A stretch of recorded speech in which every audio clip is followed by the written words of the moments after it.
እንደ እብድ አፍቅሬው ላገባው የተዘጋጀው ሰው ታናሽ እህቴን አግብቶ አብጄ እንድኖር አደረገኝ ትላለች የዛሬ ባለ ታሪካችን። ቤተሰቦች እንዴት ናችሁ? እንግዲህ በስቶሪ ታይማችን ተገናኝተናል። ወደ ታሪካችን ከመሄዳችን በፊት ግን ቤተል ኤጂ ሞል አንደኛ ፎቅ ሀውለት ጋር በሩና የሴት እቃ ማንኛውም የሴት እቃ ጫማ፣ ቦርሳ፣ አባያ፣ ድሪያ ሁሉንም በጣም በጥሩ ዋጋ በጣም በጥሩ መስተንግዶ እኛ ጋር ታገኛላችሁ። ስልክ ቁጥሬ ባዮ ላይ ያለላችሁ ኑና ጎብኙኝ እላለሁኝ። ሁሉም የሴት እቃዎች እኛ ጋር አሉ። አባያ፣ ድሪያ ለመግዛት ቶቦችን ለመግዛት ካሰባችሁ ከመወሰናችሁ በፊት እኛ ጋር ነው እላችኋለሁ። ቀጥታ ወደ ታሪክ ይሄዳለሁ። ያደግኩትና የተማርኩት ክፍለ ሀገር ላይ ነው። ትምህርቴን እንደጨረስኩኝ ወደ አዲስ አበባ ለስራ መጣሁኝ። አንዲት ትንሽዬ ሱቅም ይዤ እንደማንኛውም እህቶቼ ስራ መስራት ጀመርኩኝ። እዚያ የምሰራበት ቦታዎች ላይ በጣም ብዙ እህቶች ተሰባስበን የምንሰራበት ቦታ ነው። አብዛኞቻችሁ ስሙን ብነግራችሁ ታውቁታላችሁ። እኔም የራሴን ቤት ተከራይቼ እዛች ቦታ ላይ ኮስሞቲክሶችንና የተለያዩ ጥቃቅን እቃዎችን ከሰዎች እየተረከብኩኝ መስራት ጀመርኩኝ። እዛ በምሰራበት ከጥቂት ቀናት በኋላ ከኔ በላይ የሚሰራ አንድ ሰው ተዋወቅኩኝ። ያ ሰው ሲወጣ ሲገባ ከሁላችንም ጋር የሚግባባ ጥሩ ሰላምተኛ የሆነ ጥሩ ሰው አክባሪ የሆነ ተጫዋች ሳቂታ የሆነ ሰው ነው። ልክ እንዳየሁት ግን የኔ ልብ ስንጥቅ ብሎ ቀርቷል። መጀመሪያ ያወቅኩትና ያየሁት ቀን ደነገጥኩኝ፣ አፈቀርኩት። ፍቅር ነው ብዬ መቀበል አልፈለኩም ነበረ።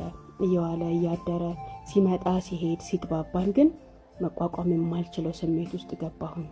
በዚህ ስሜት ውስጥ ሆኜ እሱ እንደማንኛውም እህቶቼ እየቀረበን አብረን እየበላን አብረን እየጠጣን አብረን እየተጫወትን ከሁሉም እህቶች ጋር የሚያደርገውን ነገር እያደረገ እንደ እህት ከኔ ጋር፣ እኔ ግን በሱ ፍቅር ተይዤ ማበድ እስኪቀረኝ ድረስ ብቻዬን እየለፈለፍኩ 6 ወራትን አስቆጠርኩኝ። ከ6 ወር በላይ ግን መቋቋም የማልችለው ሆነብኝ። ከዛም እኔንም እሱንም የምታቅ ጓደኛ አለችኝ። ያለውን ነገር እሷ ታውቃለች። ቀን ከቀንም ነገሮች እየተባባሱ መሄዱን ታውቃለች። በመጨረሻ ግን አፍ አውጥቼ ይሄ ነገር ከአቅሜ በላይ ሆኗል አልኳት እና ስትለኝ አናግሪው አለች። አንቺ አናግሪልኝ አልኳት። በዚህ ተስማምተን መች ይሁን እንዴት ይሁን በማላቀው ሁኔታ ግን እኔ አናግረዋለሁ ተረጋጊ ብላኝ ቀጠለን። አንድ ቀን ማታ ላይ ደወለልኝ። እናም ሁሉንም ነገር ሰምቻለሁ። የተወሰነ ጊዜ እንዳስብበት ነበር ዝም ያልኩሽ፣ እንገናኝና እናውራ አለኝ። በህይወቴ እንደዛ ቀን ምሽት የረዘመብኝና ቁጭ ብሎ ማደርን ያየሁበት ቀን የለም። በጣም ተጨነቁ፣ በጣም ፈራሁ። በእርግጠኝነት ይሄ ነገር አይሆንም ተይ ይለኛል ብዬ ነበር ያሰብኩት። እማይነጋ የለም ነጋ። ጠዋቱን በጠዋት ደወልኩና አሁኑኑ ላገኘህ አልኩት። መቋቋም አልቻልኩም ነበረ። ምን ልልበስ ምን ላድርግ እንኳን አላቅም። ቀጥታ የቀጠረኝ ቦታ ላይ ሄድኩኝ። እናም አለኝ ከጓደኛዬ ጋር እንዳወራ እኔ ምን ያህል እንደማፈቅረው እንደነገረችውና አንቺ በጣም ጥሩ ልጅ ነሽ፣ ጥሩ ሰው ነሽ፣ ቆንጆ ነሽ። እኔም አይኔን መክፈት አቅቶኝ ነው እንጂ ማግባት እፈልጋለሁ። ካንቺ የተሻለ ሰው እማገኝ አይመስለኝም። ስለዚህ እስከዛሬ በዚህ አይነት ጉዳይ አስቤሽ ባላቅም እሷ ከነገረችኝ በኋላ ግን በደንብ አስቤበታለሁ። ለኔ የምትመጥኝ ሴት ሆነሽ አግኝቼሻለሁ። ስለዚህ መቀጠል እንችላለን አለኝ። እምባዬን መቆጣጠር አቃተኝ። በጣም አለቀስኩ። የደስታ ይሁን የድንጋጤ ይሁን የምን ይሁን አላቅም። አባበለኝ። በህይወቴ እንደዛ ቀን ተደስቼ አላቅም። ያ ደስታ የመጀመሪያውም የመጨረሻውም ደስታዬ ነው በህይወቴ ትለናለች። ከዛ በኋላ አብረን ቀጠልን። ለወራቶች አብረን ቀጠልን። እንደማንኛውም ፍቅረኛ እየወጣን እየገባን እየተነጋገርን ቀጥታ ፕላናችንን ትዳር ላይ ያደረግን። እኔም ባለችኝ ትንሽዬ ቤቴ እቃዬን ማሟላት እቃዬን መገዛዛት ጀመርኩኝ። ሁሉም ንግግራችን፣ ግንኙነታችን፣ ቀጠሯችን ሁሉ ስለ ጋብቻችን ቀን፣ ስለ ጋብቻችን ሁኔታ፣ ስለ ቤቶቻችን ሆነ። በዚህ ሁኔታ ውስጥ 3 ወራትን እንደቆየን ታናሽ እህቴ ክፍለ ሀገር ላይ ቤተሰቦችን በጣም አስቸገረቻቸው። አንደሬጅ ናት፣ ዱርዬ ሆነች አሉ በእነሱ ቋንቋ። በጣም አስቸጋሪ ሆነች። ከተለያዩ ወንዶች ጋር በሚያዩዋት ሰዓት እስኪ ከተረጋጋች ስማችን ጠፋ ብለው ትምህርት ተዘግቶ ነበርና ወደ እኔ ላኳት። እኔ ጋር መታ ትምህርት ቤት እስኪከፈት አንቺ ምከራት፣ እዛ ትንሽ ትረጋጋለች፣ እዚህን ክረምት በዚህ ሁኔታ ከቀጠለች ስማችን ይጠፋል አሉኝ። በምን ሁኔታ እንዴት ሁኔታ እንደሆነ አላቅም።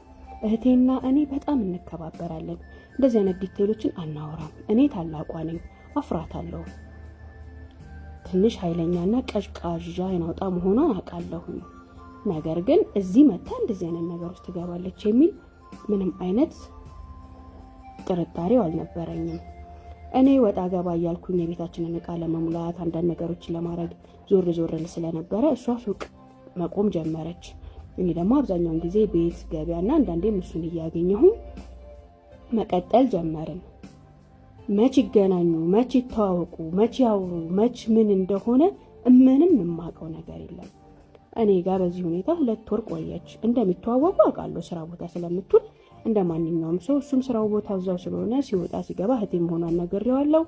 ከሁሉም ጋር ሰላም ይላታል፣ ይስቃሉ፣ ይጫወታሉ። እኔም ባለሁበት ኖርማል ድሮ ከኛ ጋር የነበረው አይነት ቀረቤታ ከእሷ ጋርም አለው። ከዛ ውጭ ግን መቼ ምን እንደተፈጠረ አላውቅም። 2 ወር በኋላ እሷ ወደ ቤተሰብ ሄደች። እኔም ደግሞ መች ነው የምንጋባው? አሁን ሽማግሌ መላክ አለበት፣ መች ፕላን እናርግ እያልኩኝ ለ1 ሳምንት ያህል እሷ ከሄደች በኋላ ማውራት ጀመርን። ከ1 ሳምንት በኋላ ግን ሙሉ ለሙሉ ጠፋ።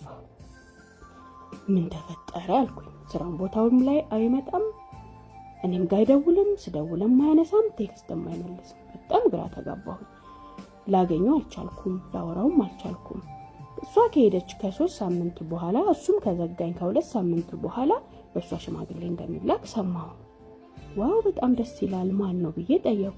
እናቴም እዛው እናንተ ጋር ሄዳ ያገኘችው ሰው ነው ስትል ነገረችኝ። በጣም ደነገጥኩኝ፣ ግራ ገባኝ። ከማን ጋር ተዋወቀች? ማንን አገኘች? ማን የተለየ ሰው ነበር ብዬ ባስብ ምንም ሊመጣልኝ አልቻለም። የእሱ መጥፋት፣ የእሷ ሽማግሌ መላክ ላስበው ባልፈልግም ነገር ግን በጣም ግራ አጋባኝ። አንድ ቀን እንደምንም አፈላልጌ መውጫ መግቢያውን ጠብቄ አገኘሁት። ምን ሆነህ ነው?